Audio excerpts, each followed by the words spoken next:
Hey Peter, Alicia here. Since I don't have the pleasure of meeting you in person, I wanted to do your orientation on the EU7000 so that everything is really clear and you don't have to read the owner's manual too many times.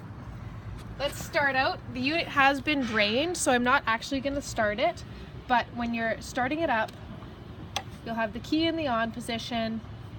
I like to leave the circuit protector in the off so that if there's anything plugged in, there's no surge.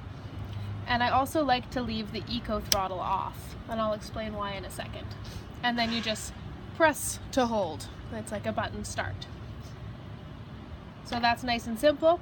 Up here you have your intelligent monitor, which will tell you a whole bunch of neat stuff, variable voltage, RPM of the motor, charge of the battery, and run time, how many hours it's been used. So that's really nice too. Output indicator will come on green when the unit is running. It will flash one time every couple minutes after 100 hours, 2 times after 200, and so on. Overload alarm will come on when you're asking more than the machine can produce. It will overload for 10 seconds and then turn off. An oil alert indicator will come on when the oil's low. It will shut the machine down if the oil is dangerously low. Perfect. Once you've turned it on, then you're going to turn your circuit protector on to allow the energy to flow into here. And if you're using 120 volt alone, you'll keep it on 120V. If you want to use the 240, switch it over to both on that side.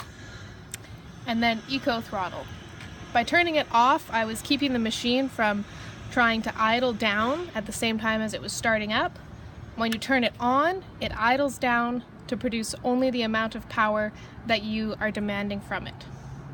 Then, of course, if you need 14,000 watts, you can parallel it. I don't think you'll be needing quite that much though. If you ever do overload and pop the little breakers, turn everything off, lessen the load a bit, and just reset whichever breaker was popped. And then, of course, you have your circuit protector for the 240 volt as well. Up here is your gas gauge, nice and simple. Regular unleaded fuel, 87. And then around the other side, in here is how you get to your backup pull start, your battery, which has a tender plug on it if you wish to keep the battery charged up when you're not using the unit, backup pull start, and your oil check.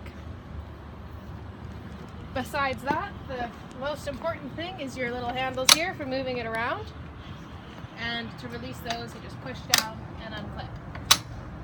It's 260 pounds, but it's not too hard. If you have any other questions while you're actually trying to run up the machine, please give me a call and I'll help you out. Thank you.